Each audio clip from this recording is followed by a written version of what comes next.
Somos socios, en las buenas y en las difíciles más aún. Y en esta estamos más juntos que nunca, porque somos socios y somos un equipo.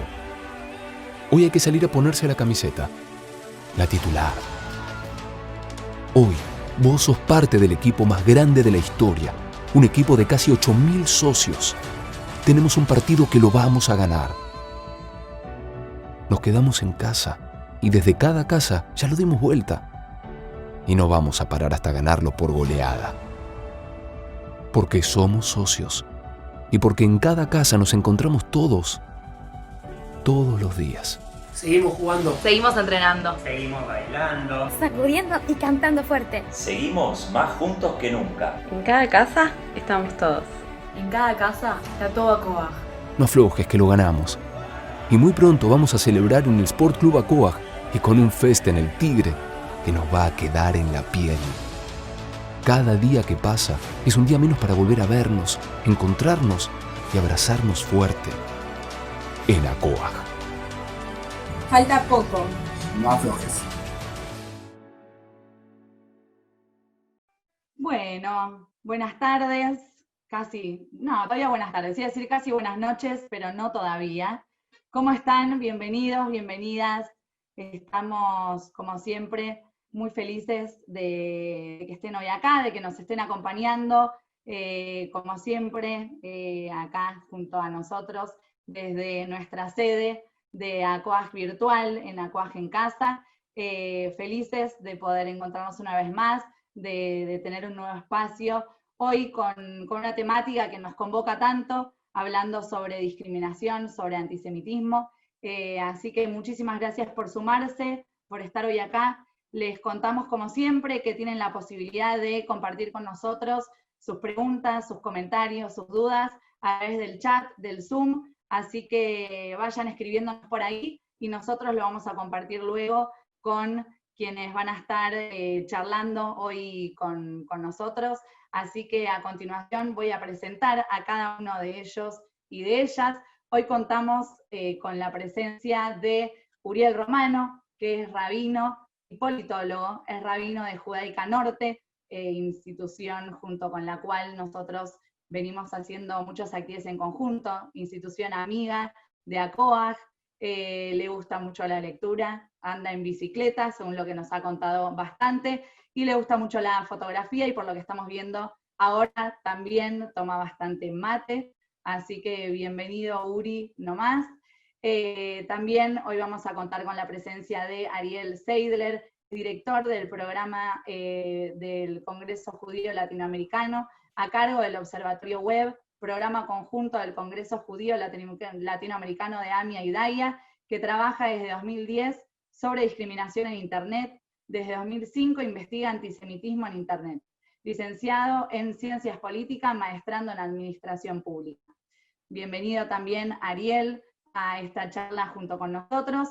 Y también contamos con la presencia de Cecilia Enot, que es comunicadora, politóloga, maestrando en Relaciones Internacionales, conocida y famosa también en Twitter como @gordameir, es cofundadora de la revista Basilia, revista digital sobre política internacional. Bienvenida también, Cecilia, a este encuentro. Muchísimas gracias nuevamente a todos por acompañarnos, y le voy a pasar la palabra a Sebastián Nemirovsky, que es el secretario general de ACOAG, quien también nos está acompañando hoy. Sebas, ¿cómo estás?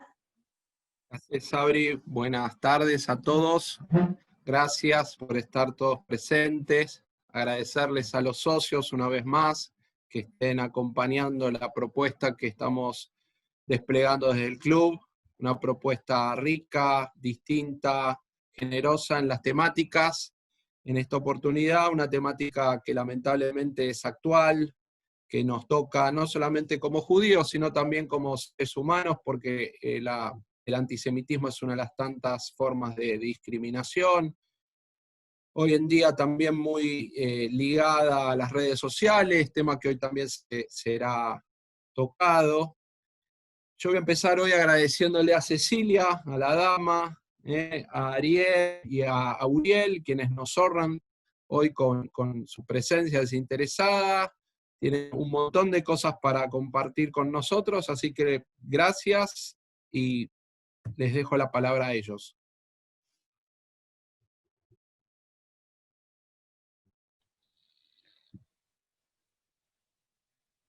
Bueno, buenas tardes a todos, buenas noches, muchas gracias a COVAX por la invitación y a todos ustedes por estar hoy acá preocupados e interesados por este tema. Voy a compartir pantalla para compartir alguna reflexión, espero lo estén viendo.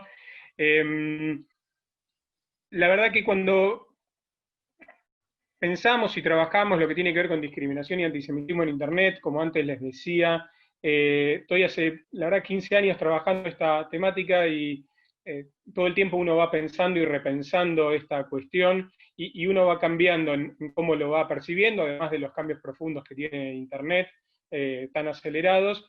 Y en el año 2017, si mal no recuerdo, organizamos aquí en Buenos Aires o para los que estén aquí, en realidad ahora la virtualidad nos permite hablar con gente de todo el mundo, muy sencillo, pero para los que están en Buenos Aires, organizamos una charla, una conferencia de antisemitismo en Internet con gente de toda Latinoamérica, y la exposición tal vez más importante que tuvimos, estuvo a cargo de Pipe Stein, un publicista uruguayo muy reconocido, que me dejó pensando mucho y a partir de ahí algunas reflexiones, y él planteaba como publicista, decía, bueno, el antisemitismo es una de las propagandas más antiguas de la historia. Hacía el recorrido para atrás de lo que tiene que ver y cómo impacta y cómo las historias llegan, si pensamos por citar algunos ejemplos, el Mercader de Venecia, 300 años que no hubo judíos en Inglaterra, y a pesar de eso, fueron expulsados en el 1200, y por el 1500 él escribe esa obra y hay cuestiones de antisemitismo. Si encima vamos para atrás, no sé cuántos saben, pero todavía antes de eso y antes de las acusaciones de deicidio y peste negra y un montón de cuestiones, uno de los primeros argumentos antisemitas tenía que ver con los judíos vagos. No sé si alguna vez lo escucharon, pero estaba vinculado a que el mundo vivía, piensen los griegos, los romanos, en esclavitud, y los judíos éramos los únicos que teníamos un día de descanso, que obviamente el Shabbat.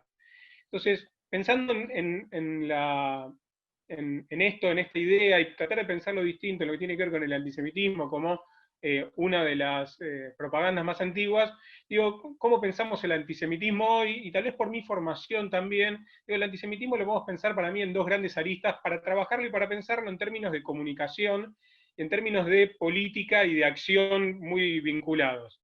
Estuvimos hablando con mis compañeros de panel, con los cuales me honra estar hoy aquí, tratar de darles distintos puntos de vista. Yo quiero centrarme en nosotros, no quiero pensar meramente en el antisemitismo y pensar en quienes postean esas cosas, quiero pensarnos un poquitito en nosotros. Entonces, la pregunta tal vez más básica y primera es ¿por qué hay discriminación? Entonces, lo primero que probablemente nos surge a todos pensar es en ignorancia. Digo, quien es ignorante, quien no conoce, quien tiene miedo a lo ajeno, probablemente muchos de nosotros escuchamos esto, teme a esto y por ignorancia puede discriminar, puede ser antisemita, puede conferir esta clase de insultos. Ahora, si pensamos también en tema de ignorancia, viene muy aparejado, y por cómo trabajamos, la educación. Ahora, cuando pensamos en la educación, una persona como la que ven en pantalla, Joseph Goebbels, tiene un doctorado. Entonces, cuando pensamos, o también si pensamos en distintos grupos, no solo pensando en discriminación y antisemitismo, sino si también pensamos terrorismo, que muchos de los grandes promotores del terrorismo también tienen estudios de posgrado altísimos, con lo cual nos lleva no solamente a eso, sino a qué tipo de educación es, y con lo que es la buena educación o la mala educación, la educación en valores, la educación en diversidad. No es solamente pensarnos en ese sentido, sino poder ampliar un poquitito más. Digo, la discriminación tal vez viene por ambos lados.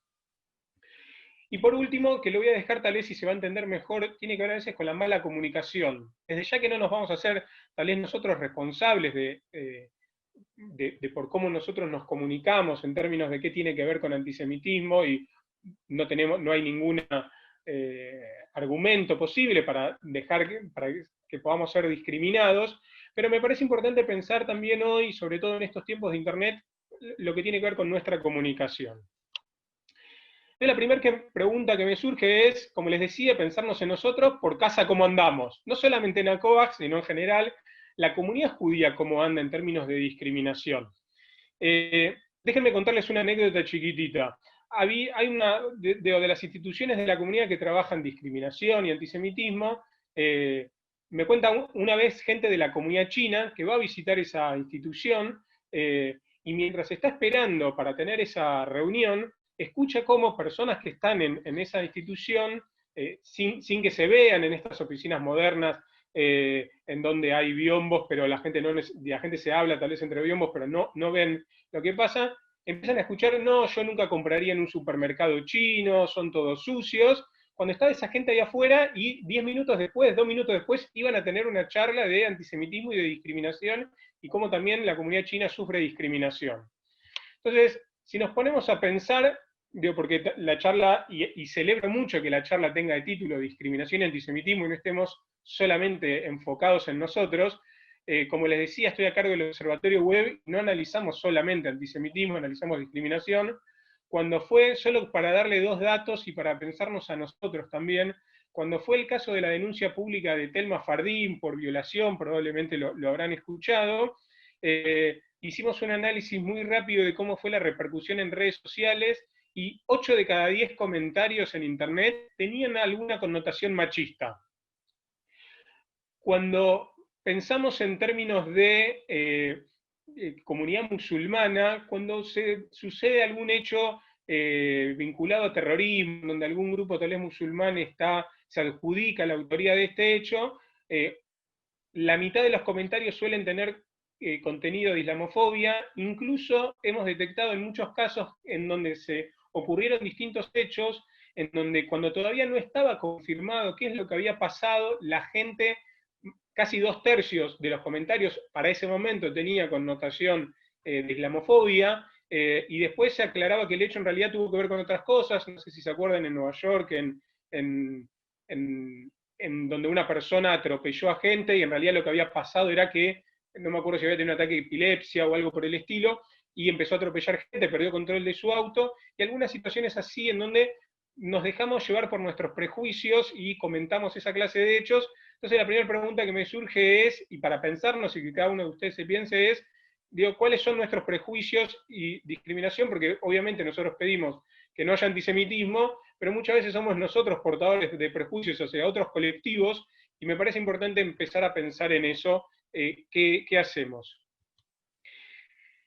Adentrándonos tal vez en nuestra cuestión de antisemitismo, ¿cómo lo combatimos? Y la pregunta, lo que me surge rápidamente, vinculado a lo que les decía antes de comunicación y de educación, y de política, tiene que ver con tal vez visiones a muy largo plazo, como educación en valores que les planteaba, y algunas cuestiones políticas que yo le digo política porque soy licenciado en ciencia política, tienen que ver con acciones concretas que desde la comunidad hacemos, porque muchas veces pensamos el combate al antisemitismo como ir en contra de esa persona, ese individuo que confiere todo el tiempo esos insultos antisemitas o retóricas, y los tenemos muy identificados, y tenemos que pensar tal vez en toda la sociedad, en romper esos prejuicios, ese desconocimiento. Entonces, cada vez que tenemos alguna acción pública en donde, ya sea por diálogo interreligioso, en donde sabemos que parte del antisemitismo vino y viene por el lado de la parte religiosa,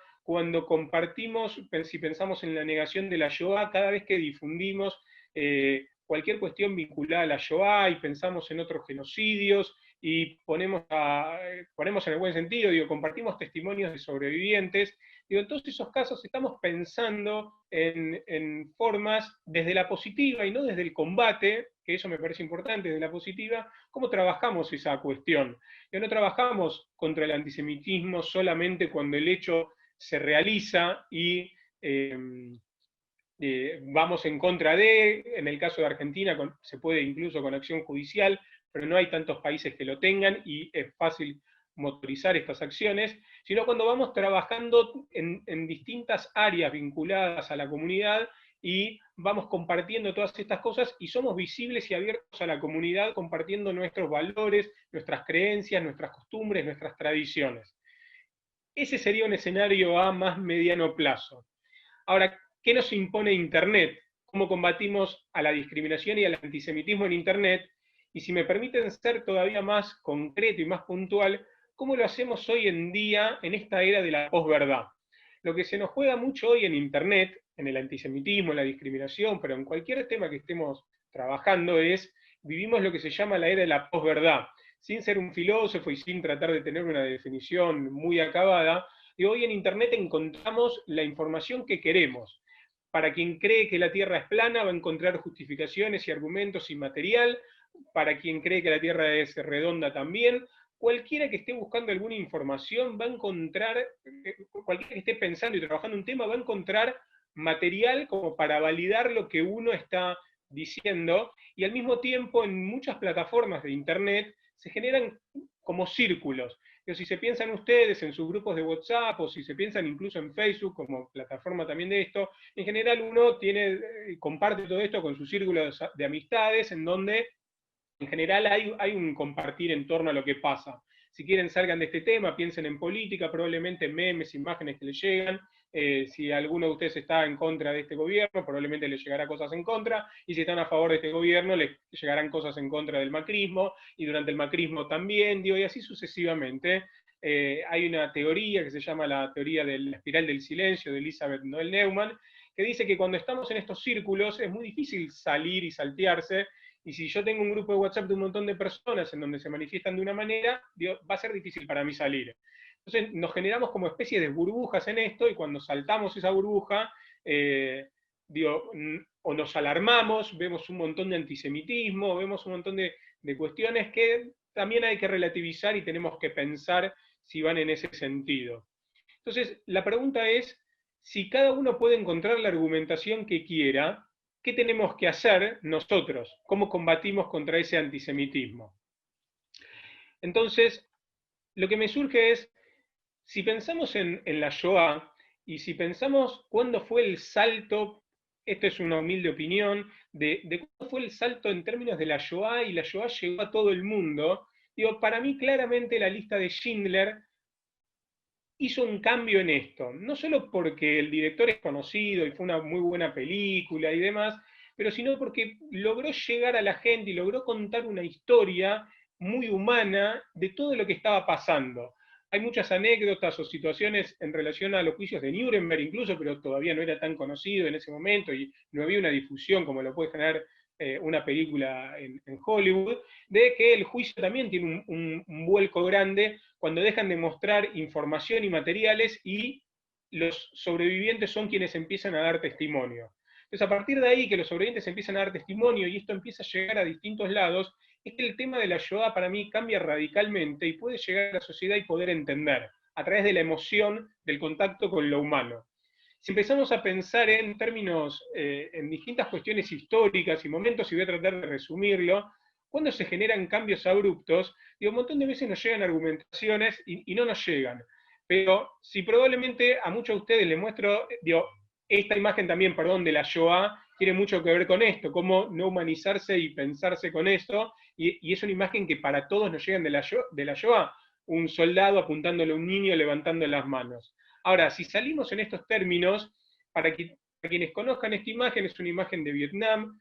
La guerra de Vietnam llevaba un montón de tiempo, pero en el momento en donde esta imagen se viraliza, pero en aquel momento, sin internet, es tapa de los diarios, es que en la guerra de Vietnam se empieza a mirar de otra manera, se empieza a poner foco en lo que tiene que ver con el uso de armas químicas, y acá es donde cambia toda la cuestión. Si vamos incluso más adelante, y perdón por lo brusco de la imagen, el conflicto en Siria es tremendo y no parábamos de leer noticias, pero nada terminaba cambiando, hasta que aparece esta imagen del niño que se ahoga en las playas, y a partir de ahí Europa abre sus fronteras y toda la cuestión de la guerra en Siria cambia de modalidad, cambia de visión de la gente, y empieza a ser tomado totalmente de otra manera. La imagen típica de China, de la protesta, una serie de tanques con una persona en una plaza muy famosa de China. Ahora, cuando pensamos también en Medio Oriente y pensamos en Israel, porque ya hablamos de la Shoah, muchas veces lo que vemos es esta imagen. Y hoy esta imagen es muchas veces lo que comunica en Internet y lo que la gente ve, y es lo que muchas veces se comunica, que yo antes le decía, quiero llegar a la comunicación y qué comunicamos. Entonces, cuando pensamos muchas veces qué difundimos sobre lo vinculado al mundo judío, y claramente hoy el antisionismo es uno de los lugares y los comentarios más comunes en donde cae toda la cuestión del antisemitismo, tenemos imágenes como estas que difunde el ejército de Israel, con algunos mensajes que si quieren es contradictorio. Alguien acá pensó la imagen y colocó, y en el buen sentido, 3 soldadas mujeres, porque claramente ahí querían dar una imagen, pero la palabra shalom con 3 armas parece un mensaje contradictorio, y al mismo tiempo, si lo pensamos en todo esto difundiéndose en Latinoamérica, con la historia de lo que fueron las dictaduras en nuestra región, es muy difícil que un uniforme militar caiga bien.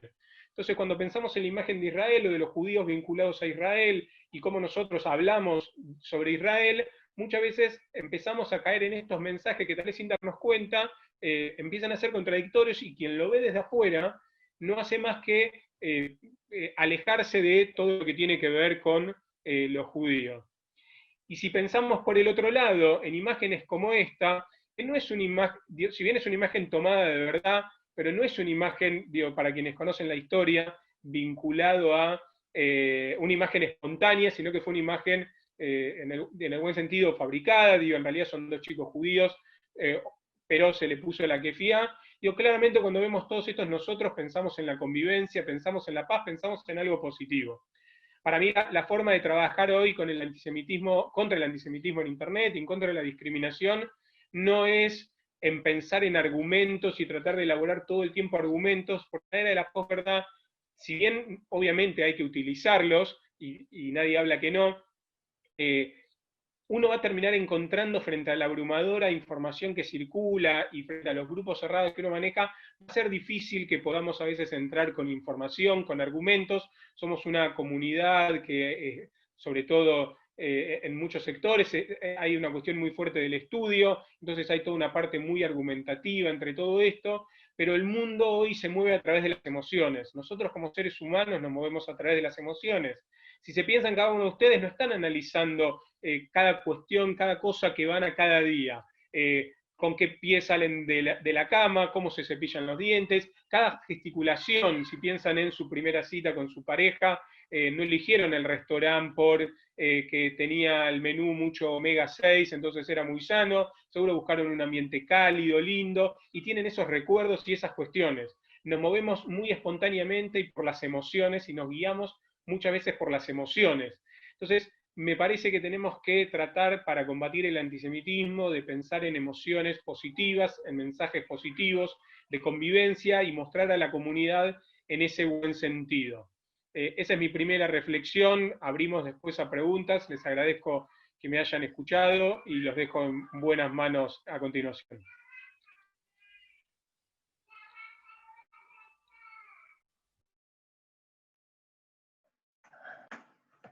No sé si podemos poner el PowerPoint que había mandado.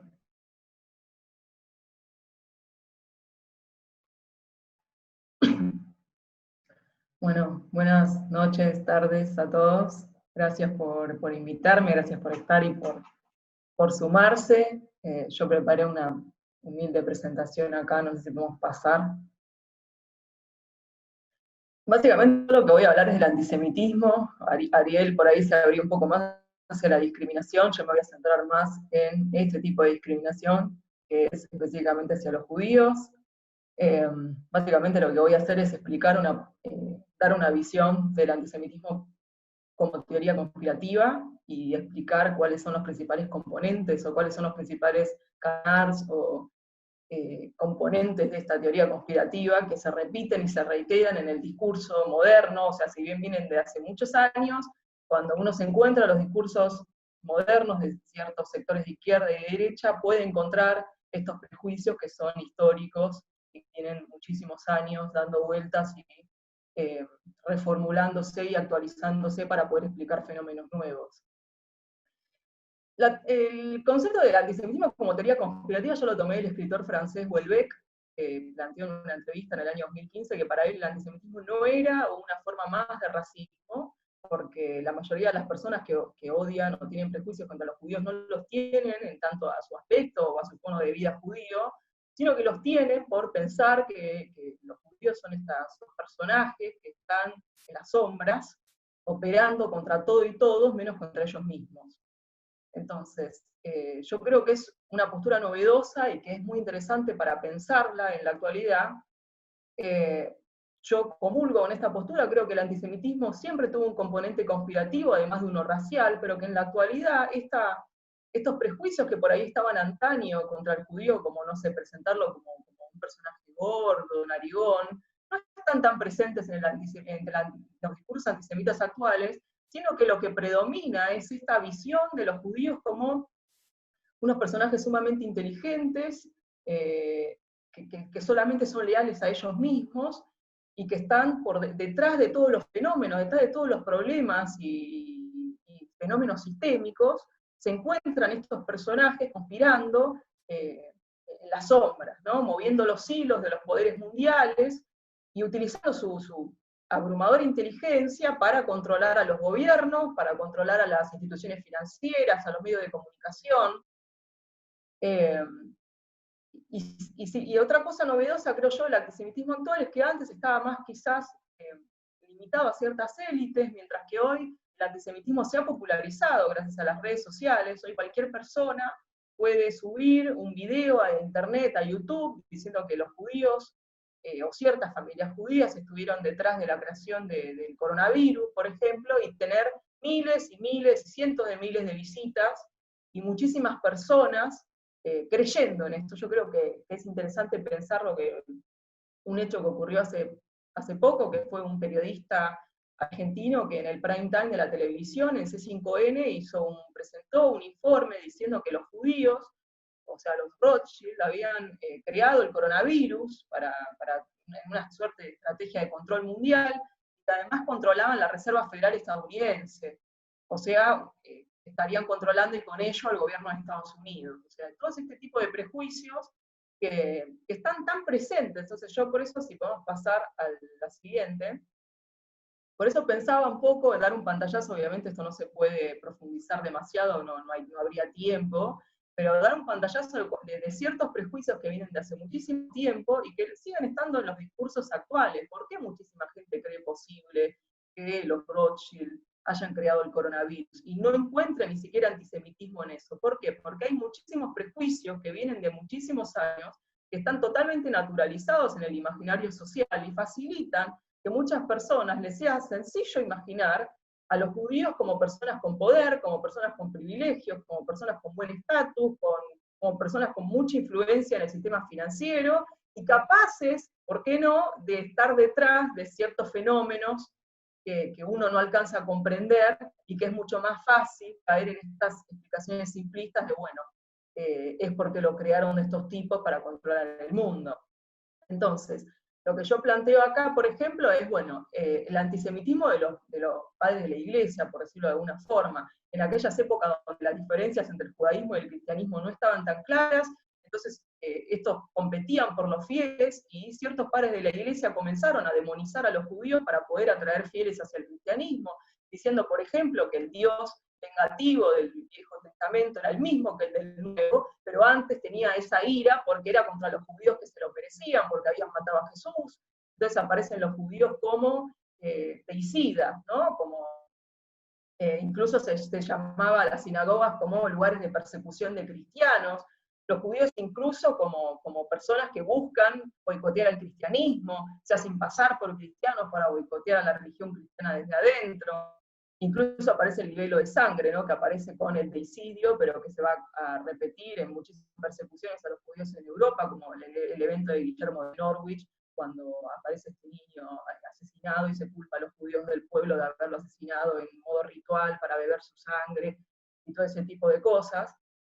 También menciono los protocolos de los sabios de Sion, que es este panfleto antisemita que aparece en 1903 en la Rusia zarista, que es para, de alguna manera, culpar a los judíos del movimiento bolchevique, para relacionar a los bolcheviques con una conspiración judía mundial.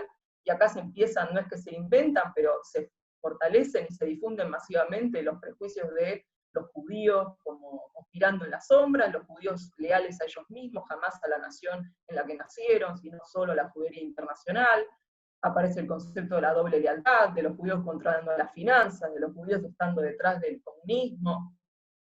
Esto se va a profundizar también con el nazismo, ¿no? La idea de doble lealtad, la leyenda de la puñalada por la espalda, donde se establece en los círculos de ultraderecha alemanas que la Primera Guerra Mundial los alemanes la habían perdido no porque la habían perdido en batalla, porque se habían visto superados por los enemigos, sino por los traidores de adentro. Los judíos, los comunistas, que eran sinónimos para ellos, habían apuñalado por la espalda al ejército alemán y lo habían llevado a la derrota. Entonces, ¿por qué? Porque los judíos y los comunistas no son leales a la Alemania, sino que son leales a ellos mismos y sirven a intereses extranjeros que son contrarios al interés nacional.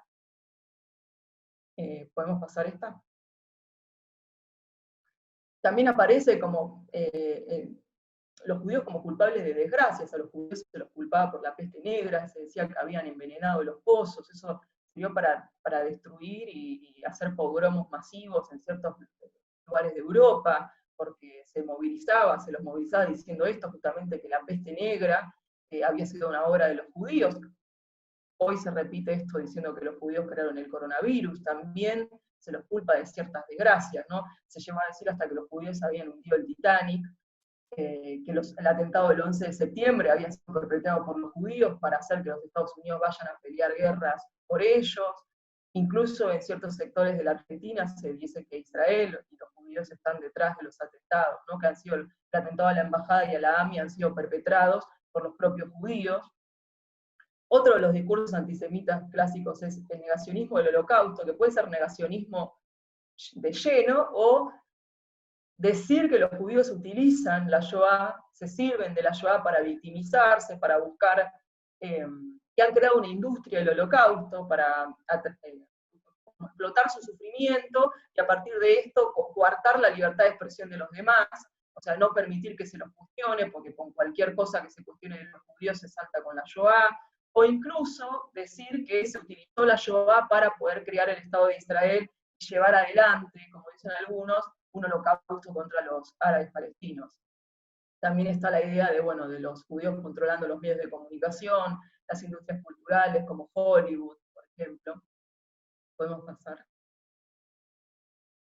Entonces, ¿por qué quería dar en pantallazo así rápido de ciertos prejuicios históricos? Porque yo creo que cuando tenemos que entender los discursos actuales de antisemitas de distintos sectores, no inventaron nada nuevo. O sea, las cosas que se dicen retoman prejuicios históricos que ya están dando vueltas hace muchísimos años y los actualizan para explicar fenómenos actuales. Por eso el antisemitismo como teoría conspirativa, porque nos sirve como comodín. Los judíos sirven para explicar absolutamente todo. Yo me puedo servir de la conspiración judía mundial para explicar todos los fenómenos que se me puedan ocurrir, y de esta manera puedo crear el villano perfecto, tengo el comodín para explicar absolutamente todos los males del mundo. Por eso yo también pienso que esa es una de los mayores peligros del antisemitismo, porque siempre tiene la potencialidad de convertirse en un odio genocida, porque si yo difundo la idea de que,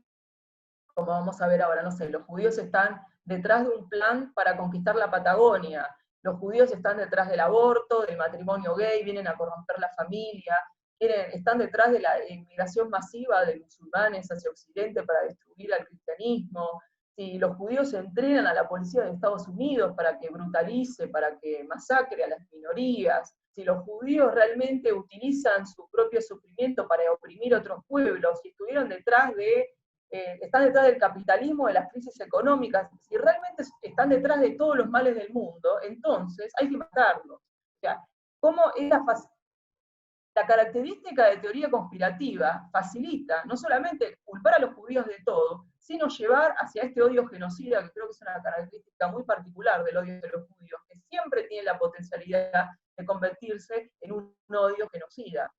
Si yo convenzo a todo el mundo que todos sus problemas son por culpa de los judíos, bueno, ¿cuál sería la solución más sencilla? Entonces, yo quería ver un poco cuáles son los discursos más populares, si se quiere, antisemitas en la derecha y la izquierda, de manera simplificada. Hoy en las derechas modernas creo que los discursos más comunes contra los judíos que podemos encontrar es el Plan Andinia, que para el que no lo conoce brevemente está la idea en ciertos sectores de ultraderecha argentina que los judíos, por las dudas, ellos dicen en caso de derrota en Palestina, en caso de que tengan que replegarse, están conquistando la Patagonia. Todos los israelíes que terminan su servicio militar obligatorio, salen de viaje un año y vienen al sur argentino, en realidad están cartografiando, sacando fotos del terreno, para poder llevar adelante un plan de conquista, y en caso de que Israel tenga que irse del Medio Oriente, tener un lugar para fundar otro Estado. Después está toda la idea de George Soros. George Soros es un millonario húngaro que financia, ¿no?, con su dinero ciertas organizaciones que promueven una agenda progresista, y se ha convertido, digamos, en la teoría de conspiración favorita de las nuevas derechas, de decir que todas las causas progresistas, el aborto, el matrimonio gay, la inmigración, los refugiados, todo es promovido por este hombre que mueve los hilos, ¿no? Están los tentáculos ahí, controla los gobiernos, que todos aquellos gobiernos que tienen una agenda progresista están comprados por George Soros, que todas las marchas contra Donald Trump, o el movimiento incluso Black Lives Matter de Estados Unidos, es una obra de George Soros, que está detrás de todas estas cosas para corromper el modo de vida occidental. También dentro de la derecha, de la alt-right, la nueva derecha, se aparece la idea de que los judíos no son blancos, sino que se pasan como blancos para corromper a la raza blanca desde adentro. Aparece la idea del plan Kalergi, que tiene que ver con culpar a los judíos de las migraciones masivas de musulmanes hacia Occidente, que los judíos estarían detrás de eso, dicen, para traer hacia Occidente masas migratorias que tienen tasas de natalidad mayor que las occidentales, y eventualmente reemplazarlos. Y bueno, también está el movimiento antivacunas, que muchas veces termina cayendo porque dicen, bueno, que las vacunas no las quieren imponer las grandes farmacéuticas, que obviamente quienes las controlan, ya no hace falta que lo diga, pero siempre digo que es interesante pensarlo como teoría conspirativa, porque todas las teorías conspirativas tienen la potencialidad de terminar en antisemitismo. Entonces, todos los discursos conspirativos, a todos los que nos preocupa el antisemitismo, deberían siempre encendernos una luz roja, porque por más que no explícitamente estén nombrando a los judíos, es muy fácil que terminen decantando en eso. Podemos pasar. Y después, en cuanto a la izquierda, sobre qué gira en general el antisemitismo de izquierda actual. Bueno, principalmente sobre Israel. O sea, las izquierdas antisionistas no van a decir cosas demasiado distintas a las que venimos viendo, pero van a reemplazar judío por sionista y judaísmo por Israel o sionismo.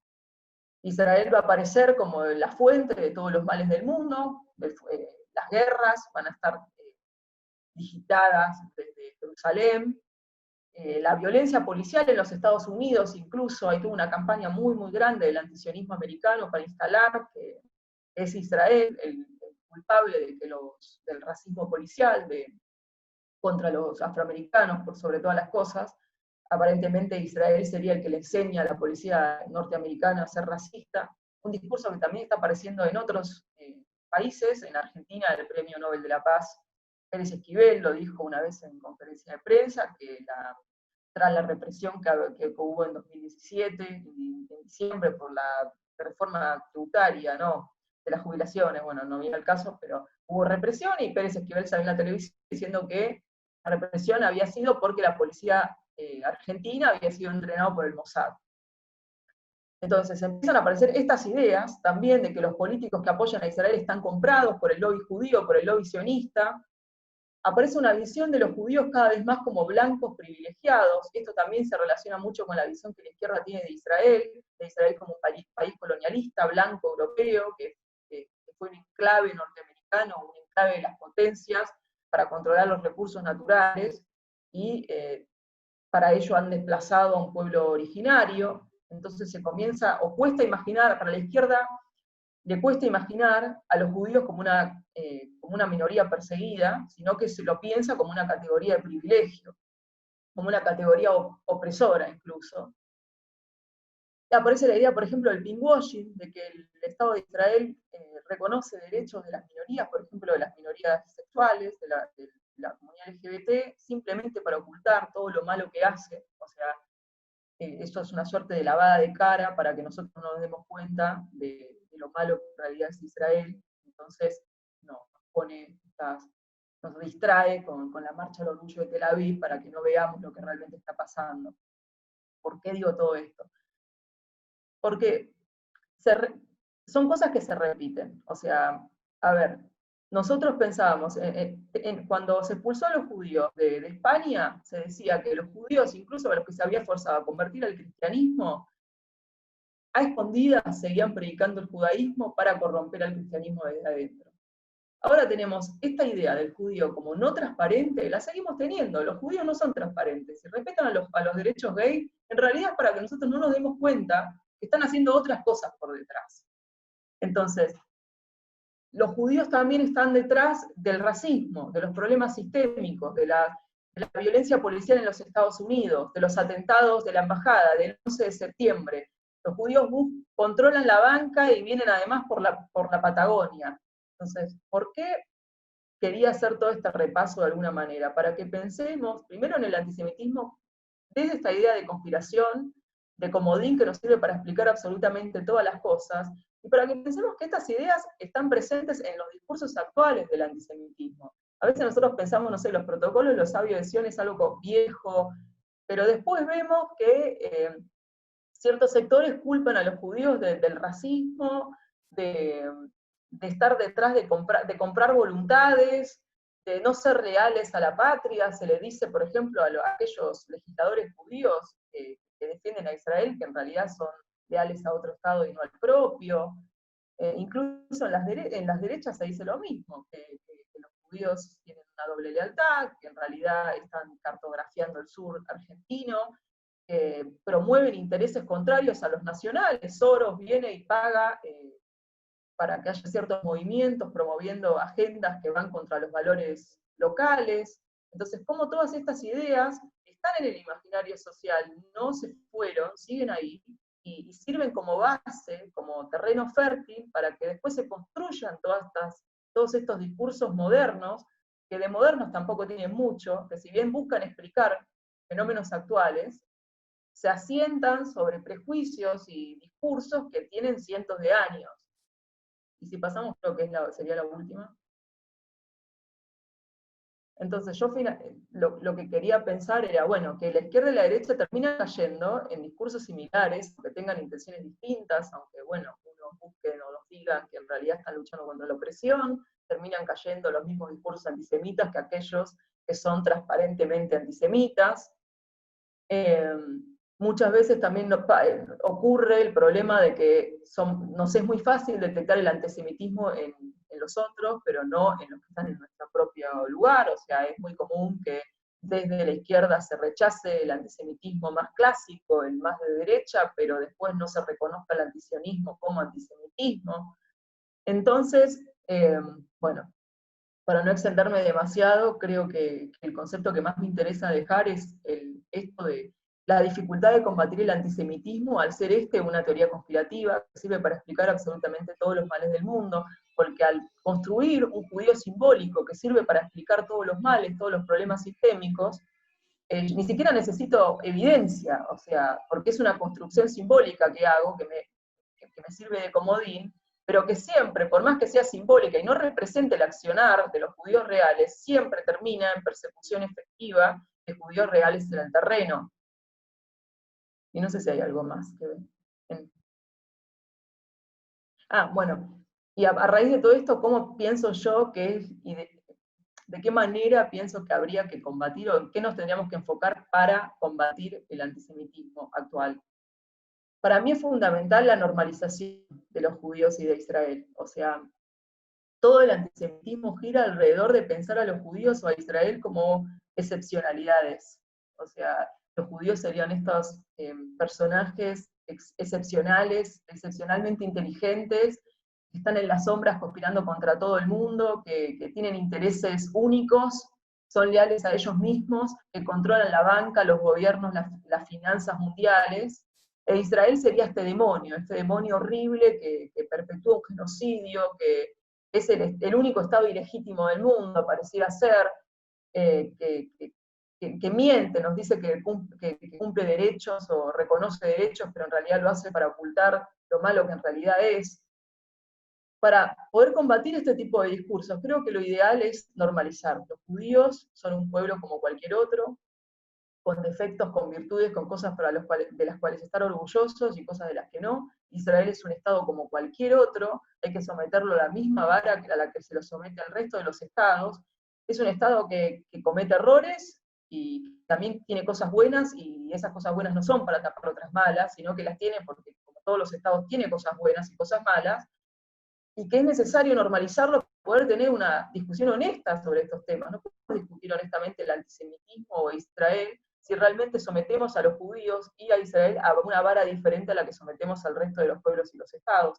Esto vale también para todos aquellos que rozan el filosemitismo y el fanatismo por Israel. Yo creo que hay toda una rama de las Bará, o sea, de la diplomacia pública pro-israelí, que nos presenta un Israel que no existe, un Israel perfecto, al que no se lo puede criticar, que hace todo bien, que no comete errores, que cualquier crítica hacia el accionar del gobierno israelí o cualquier crítica hacia la historia, una política, lo que fuera, es antisemitismo, que no se puede, así tampoco se puede tener una discusión honesta, e incluso también el filosemitismo, el discurso de que los judíos son maravillosos, tienen todos los premios Nobel, que inventaron absolutamente todas las cosas buenas del mundo. Creo que tanto demonizar como idealizar no nos ayuda a tener una discusión honesta, y no poder tener una discusión honesta nos dificulta también poder combatir los discursos de odio contra los judíos y contra Israel, que bueno, básicamente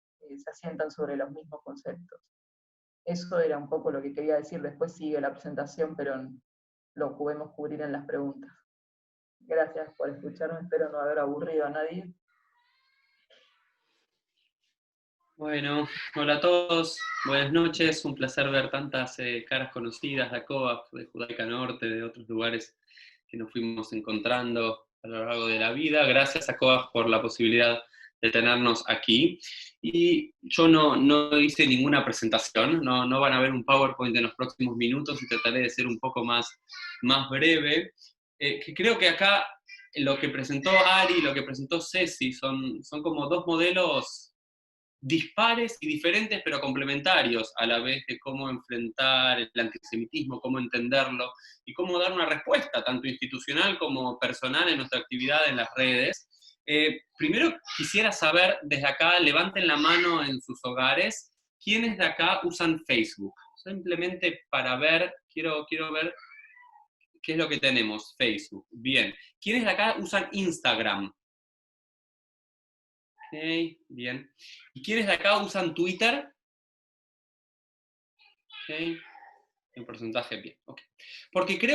Porque hago la pregunta, no para saber y estoquearlos ustedes, sino porque cada una de las redes sociales tiene su idiosincrasia particular, ¿no es cierto?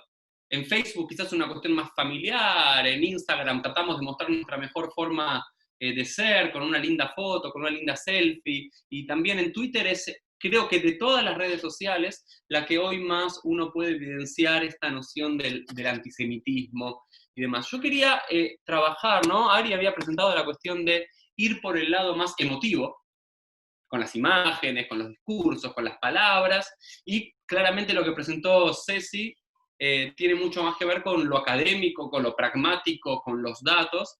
Y la pregunta es, yo quiero tomarme unos minutos para hablarlo más desde mi perspectiva rabínica, más que otra cosa, y cómo actuamos como individuos. Cada uno de nosotros creo que es un representante del pueblo judío, y creo que la mayoría de nosotros somos un representante del pueblo judío, querramos o no querramos.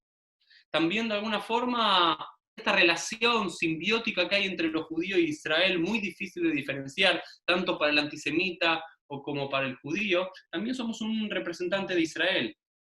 Nadie nos dio este título, no vamos a la universidad para hacerlo, tampoco hace falta que tengamos un pasaporte de Israel para hacerlo, tampoco hace falta tener un certificado de judeidad para hacerlo, pero de alguna forma cada uno de nosotros, con las respuestas que damos, con las cosas que hacemos, nos convertimos de alguna forma en embajadores de diferentes formas, con más éxito, con menos éxito. Y hoy quería compartir con ustedes 2 experiencias que tuve yo que me enseñaron bastante. Para mí, mi red social, por sobre todo, es Twitter, ¿no? Cierto que el judaísmo creo que es la religión, la cultura de la palabra, y Twitter tiene que ver con palabras y no con imágenes. Pues mi red social es Twitter y soy bastante activo ahí. Tuve 2 episodios en los últimos meses, el último año, bastante paradigmáticos con encuentros, entre comillas, antisemitas, y me enseñaron las 2 algo interesante. El primero fue con Catherine Fulop. Creo que todos deben recordar aquí, o la mayoría debe recordar aquí, que hizo una cita, trató de citar algo de El hombre en busca del sentido de Viktor Frankl en relación a lo que pasaba en Venezuela. Una cita quizás mal citada o mal entendida por muchos y demás. Y gran parte de la comunidad judía, y yo soy uno de esos, soy el primero que hace la mea culpa, saltó a decir en Twitter, y no solamente en Twitter, en Facebook, y nos llegaron en grupos de WhatsApp, y hasta la DAIA salió a hablar de todo, de que se tiene que retractar por antisemita Catherine Fulop. Yo también fui eso. ¿Cómo va a decir eso? ¿Cómo va a decir esa barbaridad?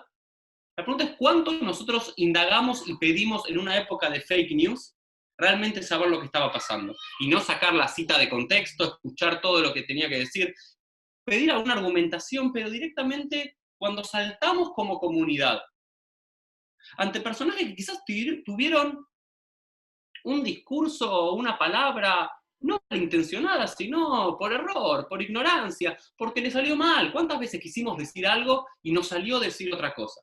¿Realmente Catherine Fulop tenía una historia de antisemita? Por supuesto que hay que diferenciar, ¿no es cierto?, a Cuneo, acá en la Argentina, o a Biondini, o a otros en particular, que alguien que quizás no tiene una trayectoria antisemita, ni de ser racista en términos generales. Quizás entendió algo mal, o quiso decir algo y no le salió, o se equivocó. Pero cuando vamos directamente con los tapones de punta, creo que estamos cometiendo un error como sociedad judía. Como comunidad judía argentina y a nivel mundial, creo que no es la forma de luchar contra este antisemitismo y el racismo, poner a todos en la misma bolsa. Insultar, demonizar, no dar el lugar a la duda. Porque también pagamos nosotros, ¿cuántas veces nos equivocamos nosotros?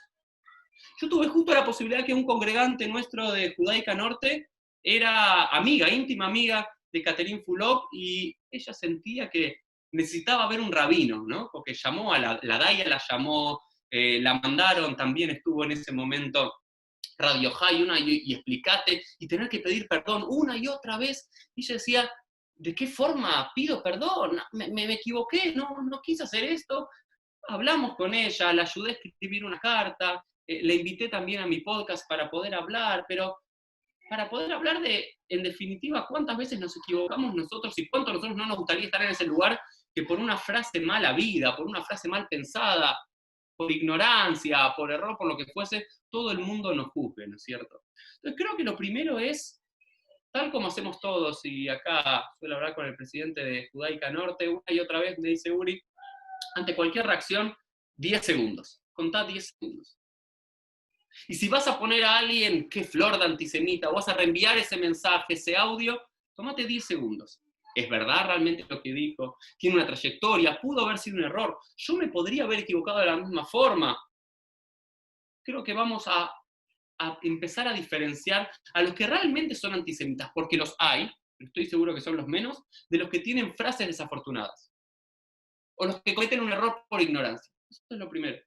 Y el segundo encuentro mucho más reciente con Luciana Sabina, ¿okay? Que es una historiadora que es muy activa en Twitter y que un amigo mío escribió un podcast, me envió una foto con algo de las piedras en el cementerio e hizo un chiste porque las piedras son gratuitas, ¿no? ¿Por qué los judíos ponemos piedras en el cementerio y no ponemos flores? Y ella lo retuiteó diciendo, porque las piedras son gratis, ¿no? Y claramente la inmensa mayoría de la comunidad judía y demás salió a decirle antisemita, asqueroso, una y otra vez. Y yo me puse a pensar, fue un chiste malo, un chiste que nos duele, un chiste que no nos gusta a nosotros como judíos. Pero ¿realmente es antisemita o le salió a decir el chiste? A ver, y que sea el primero de nosotros que nunca hizo un chiste con un amigo, con un colega o en una red social, sobre otra etnia, sobre otro pueblo, sobre otra religión. ¿Quién de nosotros nunca hizo un chiste sobre gallegos? Quizás hay alguno acá, yo lo he hecho. Y a veces me siento mal, a veces... Entonces, me parece lo primero decir, ¿tiene realmente una historia? ¿Tiene un prontuario de ser antisemita para salir así? Yo creo que cuando es no, la respuesta judía nunca tiene que ser ir con el arsenal directo. ¿Por qué? Por un lado, porque no genera absolutamente nada bueno.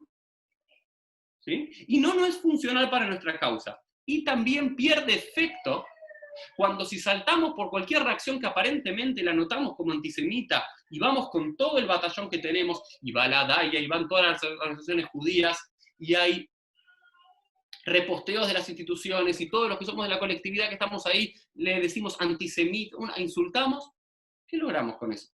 No logramos, yo creo, absolutamente nada, y en los casos donde sí hay antisemitas reales, que no son errores, no son frases desafortunadas, no son chistes de mal gusto, sino que realmente hay una matriz antisemita, ahí ya no tenemos mucho margen, porque es todo de lo mismo para el otro. Entonces, eso por un lado, lo primero lo que quería decir. Lo segundo que me gustaría compartir con ustedes es, analicemos.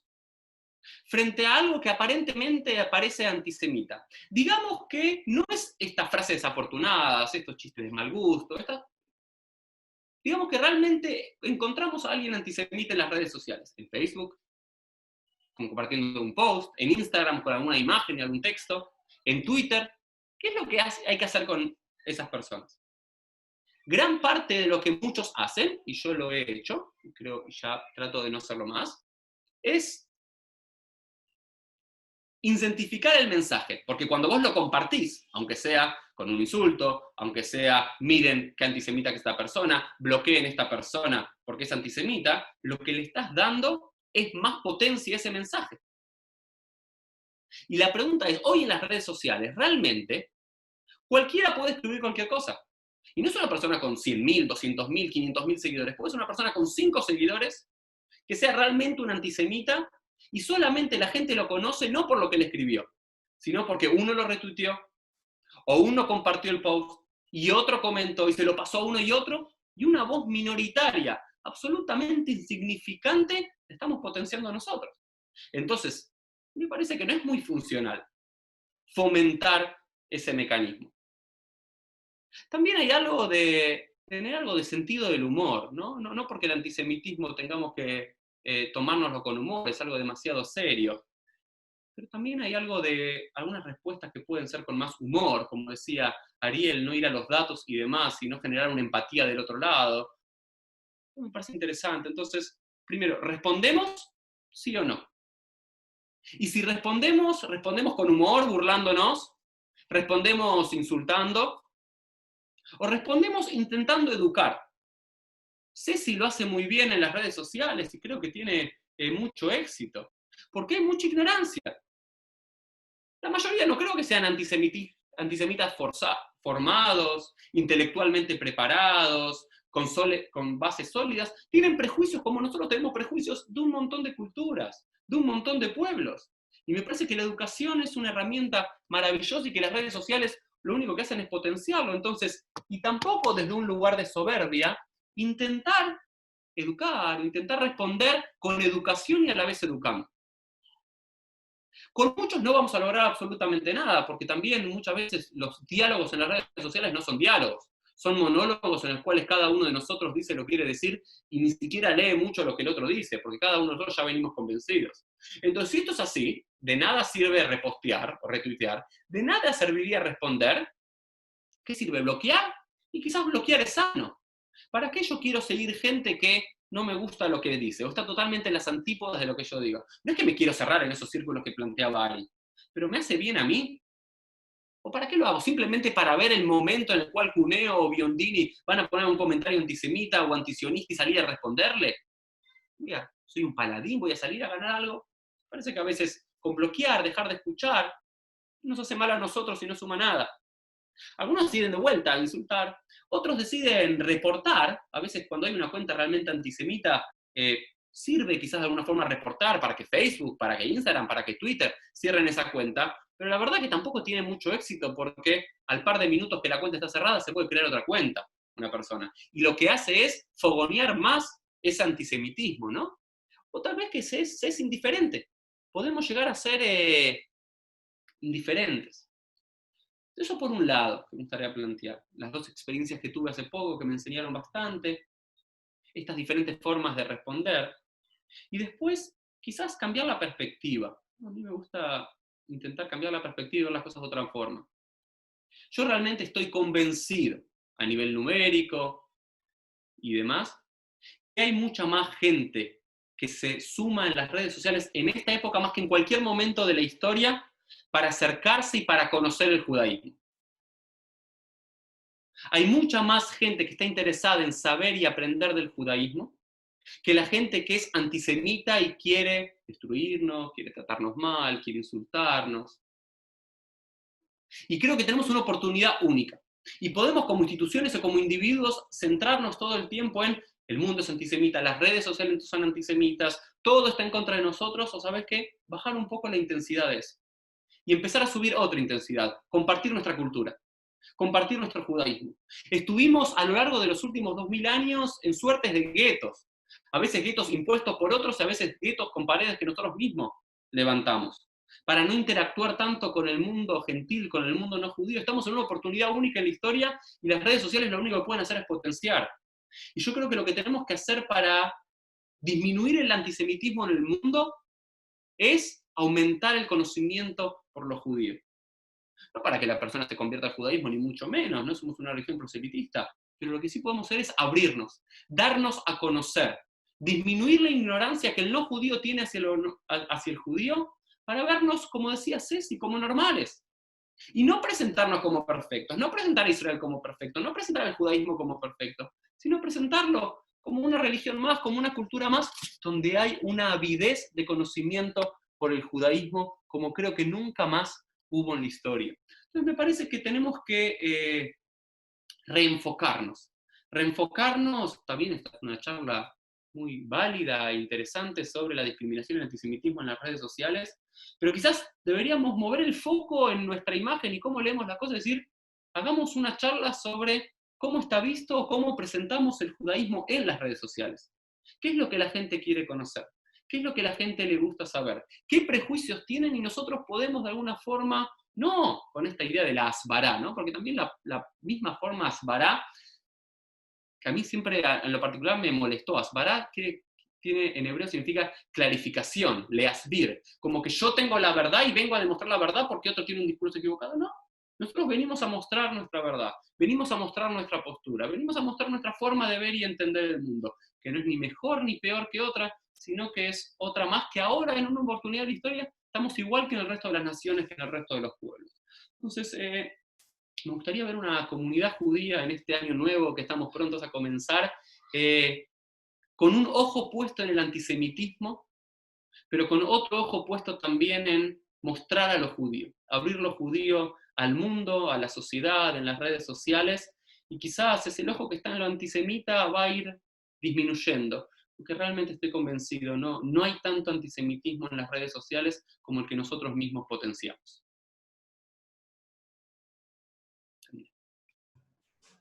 Muchísimas gracias, Suri. Muchísimas gracias, Ari. Muchísimas gracias, Ceci. La verdad que para nosotros está buenísimo que estén acá y estemos todos compartiendo y analizando el tema, cada uno desde su perspectiva y cada uno desde su vivencia personal. Hay un montón de preguntas y abordando los distintos temas y las distintas ponencias de cada uno de ustedes.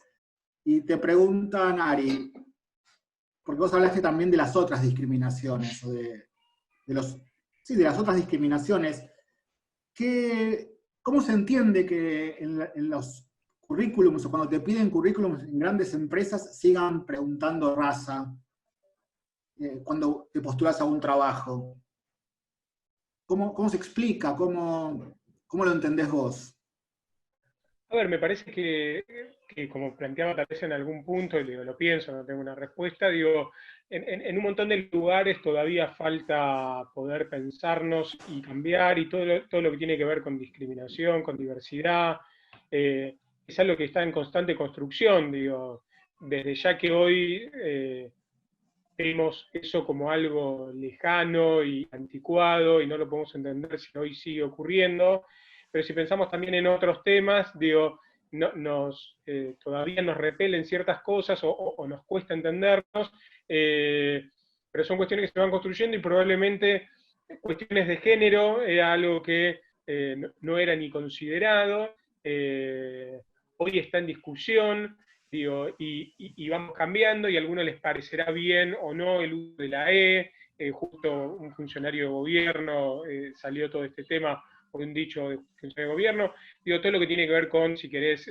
género, patriarcado, machismo, digo, es algo que está en boga, cada uno tendrá su visión, pero claramente hoy se visibiliza un problema que antes que estaba, pero que no se veía, y algunos pueden ir pensando de que es una locura pensar que en la letra E o esas cosas, pero en los distintos temas no importa que muchas de estas cosas van cambiando y se van generando avances en este sentido.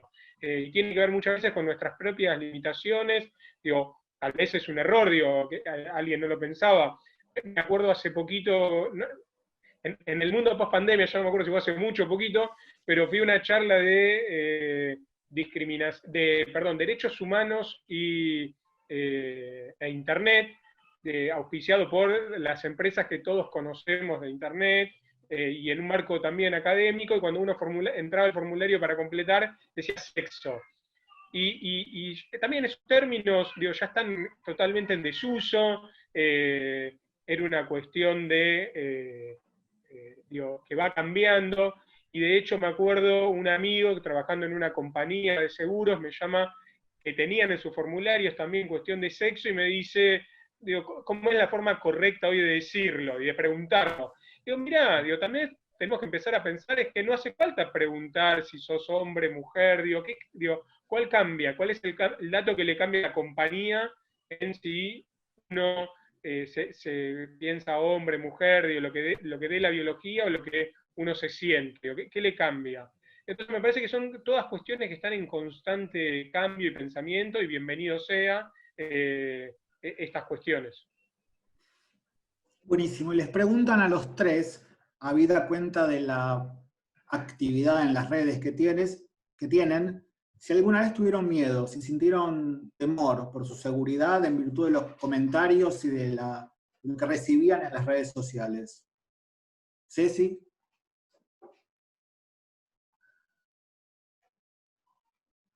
No sé si miedo, o sea, hubo veces que tuve miedo de tener problemas en el trabajo, porque yo no trabajo de esto, tengo un trabajo de oficina normal, y sí, a veces me ha dado miedo de que quizá alguien lo pudiera encontrar y considerar que eso no va con la empresa o lo que fuera, y poder tener problemas ahí. Pero bueno, hoy el CEO de la empresa y todos los directivos me siguen en Twitter, y así que nunca tuve problema. Así que supongo que no, eso no hubo drama.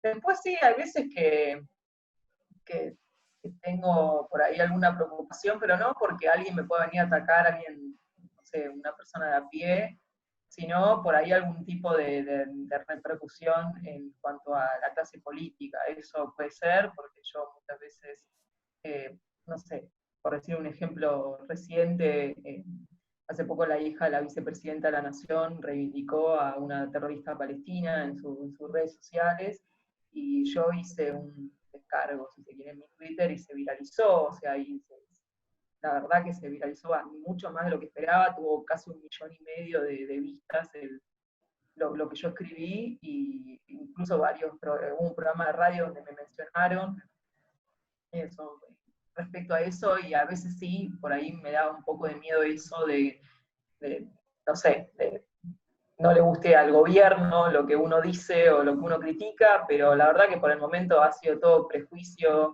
porque nunca he tenido absolutamente ningún problema, así que creo que eso habla bastante bien del país, digamos. Buenísimo. Chicos, les preguntan si es necesario luchar contra el antisemitismo en las redes, ya que existen haters y hasta puede ser peligroso. Hay es constante la idea de peligro, ¿no? De dar la discusión en las redes y que eso importe peligro. y cómo se discute, les preguntan en las redes. Si es necesario discutir el antisemitismo en las redes, y cómo discutirlo, si fuera necesario.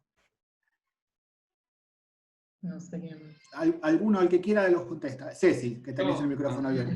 No. A ver, Uri, dale. No, a ver, de vuelta, es lo mismo. Vamos a decirlo así. Acá tenemos seguramente muchos que sean anti-kirchneristas y algunos que también sean kirchneristas. No sé, bueno, digo, por como conozco más o menos a la comunidad judía en términos generales, puedo estar equivocándome, pero no. Con alguien que piensa tan diferente como uno, alguien que uno sabe que está en las antípodas, ¿para qué discute?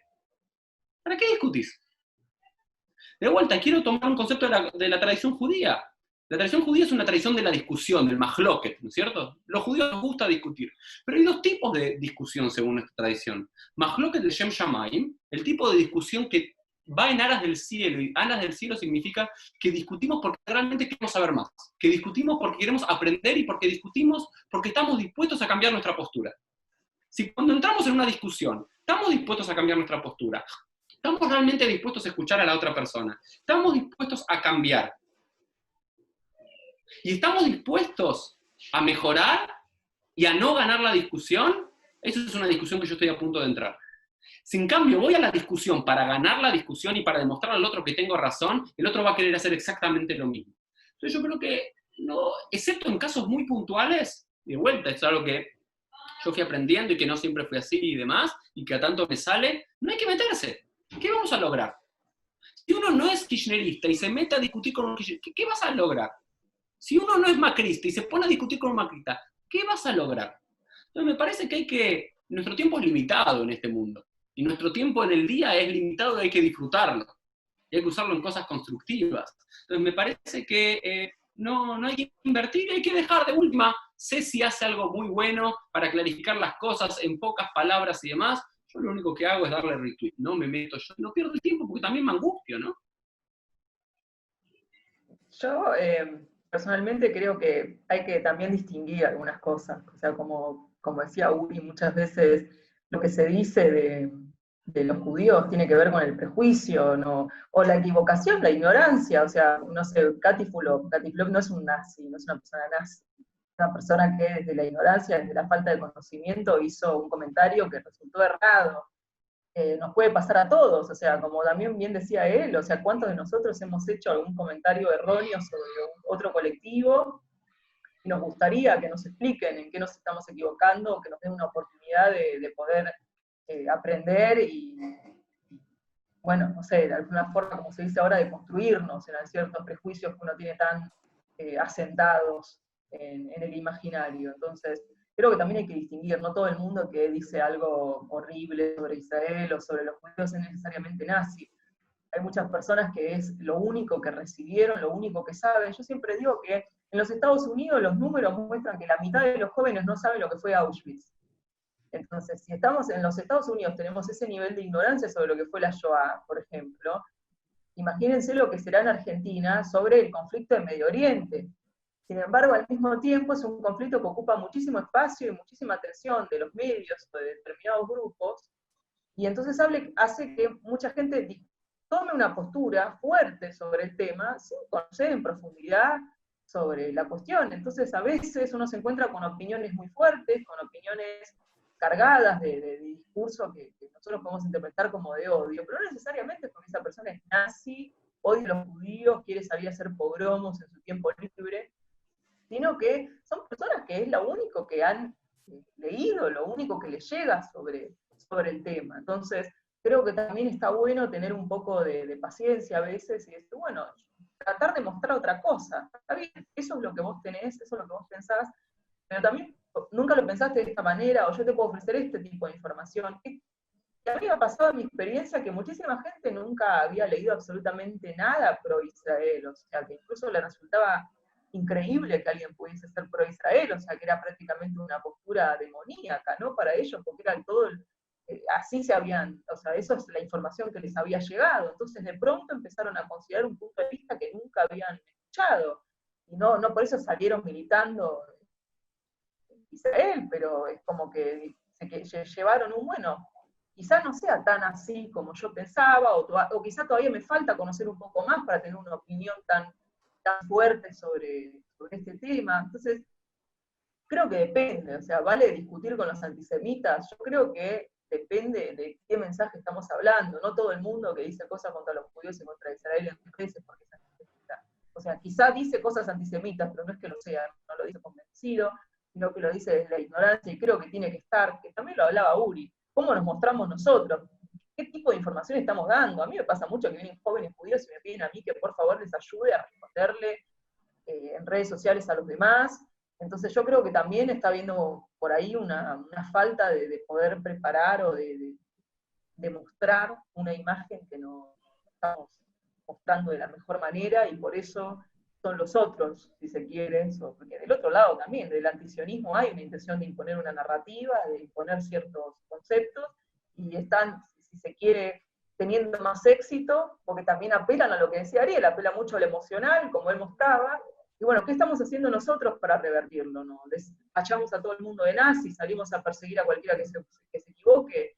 Bueno, me parece que eso no nos va a dar ningún resultado. Entonces creo que hay que tener cierta voluntad de explicar, no hay que ser politólogo ni experto en Medio Oriente para poder salir y dar una explicación de lo que es el sionismo, poder ofrecer otro punto de vista, pero sí creo que hay que tener paciencia para poder explicar cosas que para nosotros son obvias, pero no lo son tanto para muchísimas personas. Hay que aprender a hablarle a los que no son judíos. Hay muchos judíos que yo noto que tienen una dificultad bastante grande para relacionarse o para transmitir ciertas cosas hacia el afuera.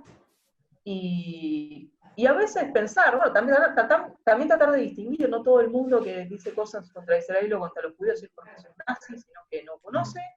Y muchas veces, a mí me ha pasado que sí me encuentro con una persona que está claro que es nazi, que es antisemita, pero a veces sirve quizá no responderle o citarlo para responderle, para darle difusión, pero sí tomar ese prejuicio para explicar, bueno, de dónde viene de esta persona que está hablando. Como veníamos hablando un poco de estos prejuicios que vienen circulando desde hace tanto tiempo. Bueno, fíjense, este tipo está repitiendo la idea del poder, el control mundial judío, de los judíos controlando los medios, controlando la banca, y explicarlo para los demás, para el resto del público, no para él, porque yo sé que la antisemita no me va a escuchar y no me va a importar, pero por ello puedo aprovechar esa oportunidad y decir, aprovechando que lo que dijo este tipo se viralizó, yo aprovecho para explicarte, bueno, ¿qué trasfondo tiene? ¿Qué hay detrás de ese discurso? Si me permitís, Eva, sumar algo.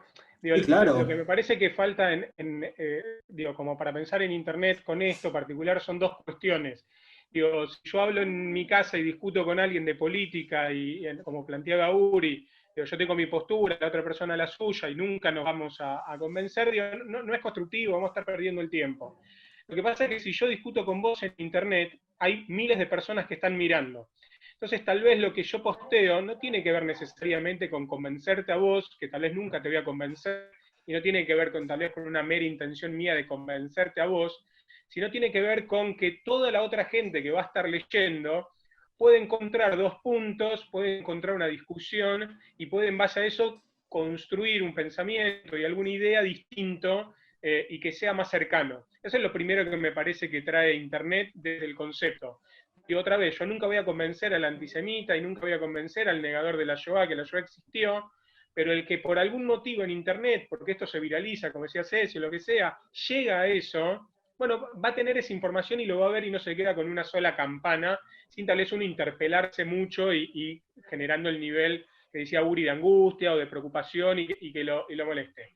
Y una segunda cuestión, solo como para, aparte de dar un dato y por cómo funcionan, que algo lo planteaba antes Uri en temas de redes sociales, estamos cerrando nuestro informe de antisemitismo, y en los últimos años, de los videos que son antisemitas que siguen online en YouTube, de cada 5 valoraciones que tienen los videos, no sé si vieron en YouTube que está el me gusta, pulgar arriba, el no me gusta, pulgar abajo, de cada 5 valoraciones, 4 son, de los videos antisemitas, 4 son valoraciones positivas, o sea, gusta el contenido antisemita, y una sola que no. No me quiero poner en tecnicismos de funcionamiento de Internet, pero eso también colabora a que esos videos tengan más reproducciones. Entonces, así si yo comparto y digo, miren qué antisemita esto, genera un efecto no deseado en darle más difusión a eso, si nosotros en algún punto no tenemos esa participación de ponernos me gusta, de reportar y demás, ayudamos a que eso se fomente. Ejemplo de Facebook, hoy hay cosas que Facebook considera que no son cosas que van a remover, pero sí les reduce el tráfico, pasa más que nada con las fake news. Y dice, bueno, mira, si nosotros reportamos y algo de eso se considera no para remover, pero sí se generan efectos positivos de alguna manera de que eso lo ve menos cantidad de gente, y que esos discursos lleguen a menos cantidad de gente, termina siendo positivo para nosotros. Mira qué interesante, casi como... Recién estábamos todos tomando mate hace 5 minutos. Esta ronda de mate virtual, charlando de discriminación y antisemitismo un jueves a la noche, eso es maravilloso. La verdad que gracias a todos los que están presentes y nos están acompañando. Les pregunta Jimmy, ¿y qué hacemos con aquellos judíos que militan el antisemitismo para agradar o para no ser discriminados por las mayorías no judías? ¿Qué opinan de eso?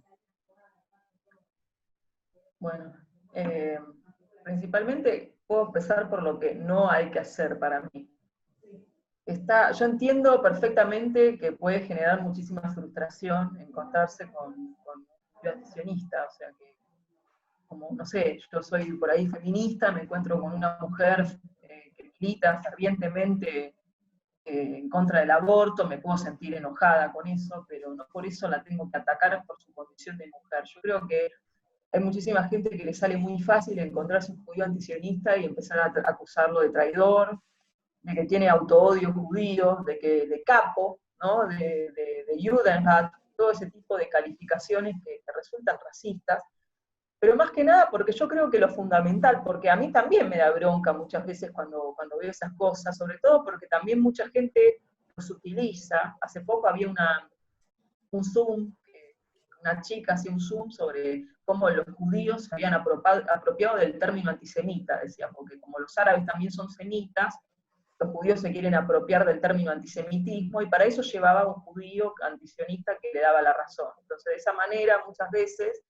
los utilizan, si se quiere, para decir, bueno, mira, este judío piensa como yo, por lo cual no soy antisemita en lo que estoy diciendo. Y eso está mal, es una forma de racismo, incluso usar un sector minoritario de un grupo para callar a la mayoría, o sea, el antisionismo dentro del judaísmo es minoritario, o sea, si bien son muy ruidosos porque son muy fogoneados por los antisionistas, son pocos los antisionistas, por lo cual no representan al sentir mayoritario de la comunidad, por lo cual usarlos para callar a la mayoría es racismo, pero más allá de eso, creo que lo fundamental es no atacarlos en su condición de judíos, o sea, no le puedo decir traidor, porque no solamente que está mal, porque en todo caso lo que tengo que tratar de hacer es discutir el discurso que está transmitiendo, la narrativa, y en todo caso decirle, por más que sea judío, no, lo que decís está mal por esto y lo otro, no tiene más valor porque sos judío o no sos judío, pero al mismo tiempo por cómo se ve de afuera. O sea, hay veces que uno ve un comentario de ciertos judíos que son conocidos, antisionistas en las redes, y los comentarios son un montón de sionistas, si se quiere, diciéndole traidor, tenés autoodio.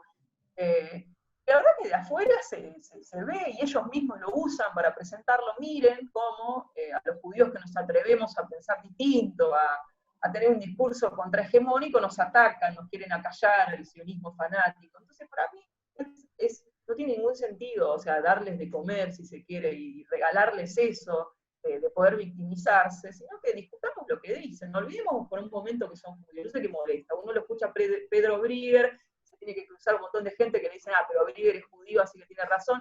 A uno le molesta, pero bueno, digamos, ¿por qué no tiene razón Pedro Brieger? Vayamos, y si lo que dice, cuando uno lee el libro de Pedro Brieger del conflicto, es tan estúpido lo que dice, o sea, perdón por la informalidad de las expresiones, pero es tan ridículo lo que dice, que es muy fácil de desmontar. Entonces, en todo caso hay que discutir lo que ellos dicen y no atacarlos en su condición de judíos, porque primero que me parece que está mal, porque no me parece relevante si son o no judíos.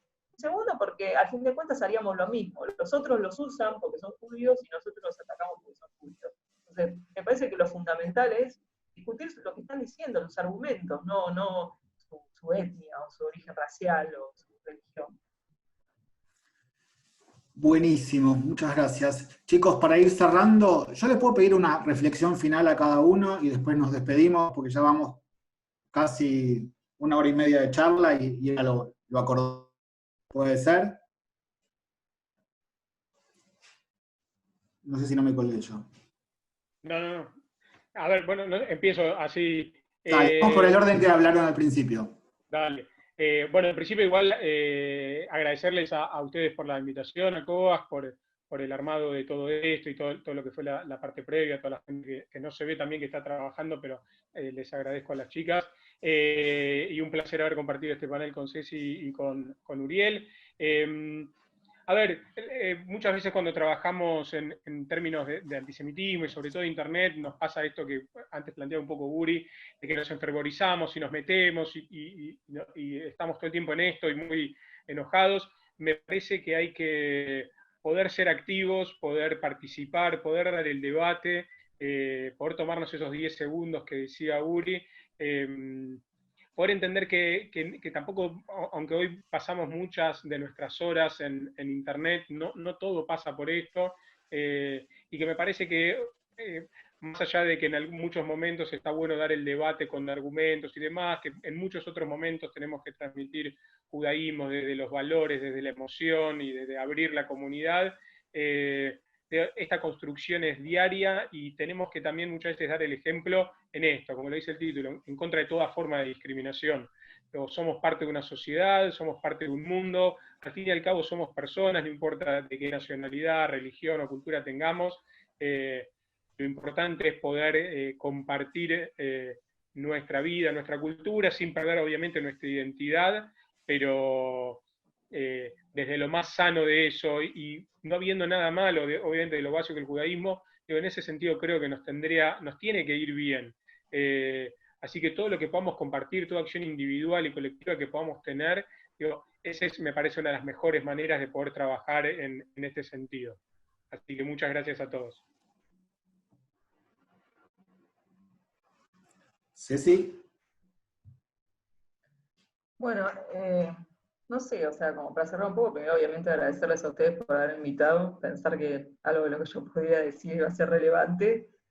Y después, bueno, nada, o sea, que para mí es muy importante, como también decía Uriel, hoy cada vez más gente, gracias a las redes, como mencionamos en un principio, si bien las redes sociales sirvieron para que el antisemitismo se popularice y cualquier persona pueda filmar un video y decir los judíos mataron a Jesús, también se puede usar para bien, o sea, también esa masificación o la posibilidad de masificar mensajes nos puede servir a nosotros para hacer conocer el judaísmo y para normalizar a los judíos, que los judíos dejen de ser estos personajes misteriosos en las sombras para ser personas reales, a las que uno lee, con las que uno conversa y de las que uno aprende. O sea, muchas veces la ignorancia y los prejuicios que hay sobre los judíos pasan porque hay muchísimas personas que nunca vieron un judío en su vida. O sea, para nosotros por ahí es súper común, pero muchas personas nunca vieron un judío, nunca hablaron con uno, y de pronto por ahí por las redes sociales pueden acceder a este conocimiento. Por eso hay que estar abierto a discutir, a tener paciencia, a explicar, a estar abiertos, a ver que a veces nos digan cosas que no nos gustan, y por lo cual también creo que es fundamental abandonar ciertos tipos de discursos que son tan populares en el ámbito judío, si se quiere, de Israel como perfecto, de los judíos como todos los premios Nobel ganados, y tratar de construir un discurso más ameno para poder relacionarse con los de afuera, con los que no saben, no dar cosas por sentado. Y nada, eso, tratar como de normalizar, o sea, aprovechar, hacer uso de las redes sociales para poder transmitir un mensaje para nuestra postura, nuestro punto de vista, que muchas veces no está en los medios de comunicación masivos o en las cosas que leen muchísimas personas. Usarlo para nuestro favor, pero al mismo tiempo ser un poco más humildes, ser pacientes, no ser fanáticos, y no sé, o sea, que sigan a Basilea en las redes. Sí. Que por cierto es muy buena revista, los invito a todos a leerla. Bueno, Uri, todo tuyo. Bueno, gracias a COAF por permitirnos pensar, reflexionar y hacer escuchar nuestra voz. Agradezco a todos los que se sumaron, y solamente 2 ideas. como rabino acercándonos a Rosh Hashanah y Yom Kippur. Me parece que con todo esto hay dos grandes enseñanzas. Ladun lehavzhut, juzgar al otro para bien. Pero es uno de los grandes desafíos que tenemos que hacer todos y que tenemos que mejorar absolutamente cada uno de nosotros, y no solamente tiene que ser una frase bonita de nuestra tradición, juzgar al otro benevolentemente, pensarlo mejor, porque si al otro lo queremos, a nuestras madres y a nuestros hijos siempre los vamos a juzgar benevolentemente. Siempre vamos a pensar que lo que hicieron, lo hicieron desde el amor, desde lo mejor, y que se equivocaron y demás. Pero si no conocemos a la otra persona, y más, si tenemos prejuicios contra la otra persona, tenemos que vencer más esa parte de nuestro interior que nos dice, a este le quiero dar en la yugular, este es un... Y voy a aprovechar cualquier pisadita de cualquier error o cualquier dicho para ir contra todo. Y me parece que ahí hay que juzgar para bien, pensarlo mejor, y después si nos damos cuenta que realmente es un antisemita, vemos qué hacemos. Pero no pensarlo de entrada por cada comentario. Y lo otro, sumado a esto, es incluso cuando la otra persona lo haga con malicia, la tradición judía, si nos enseña algo maravilloso, en contra de muchas otras tradiciones del mundo antiguo, tenía que ver con la capacidad de la teshuvá, del arrepentimiento. Y de vuelta, la teshuvá, el arrepentimiento no tiene que quedar como una idea bonita y nada más. Si existe Rosh Hashanah, si existe Yom Kippur, y si existe en nuestra tradición la posibilidad de realmente arrepentirnos y cambiar, es porque tenemos que creer que eso se puede hacer. Y si no solamente creemos para nosotros, también para el otro. Entonces, si vamos directamente a acusar y a condenar, no vamos a lograr nada, porque no lo juzgamos benevolentemente y tampoco le dimos al otro la capacidad de reflexionar, de cambiar. Entonces me parece que si cada uno de nosotros puede aportar un poquito a eso, creo que vamos a hacer de este mundo un lugar un poquitito mejor.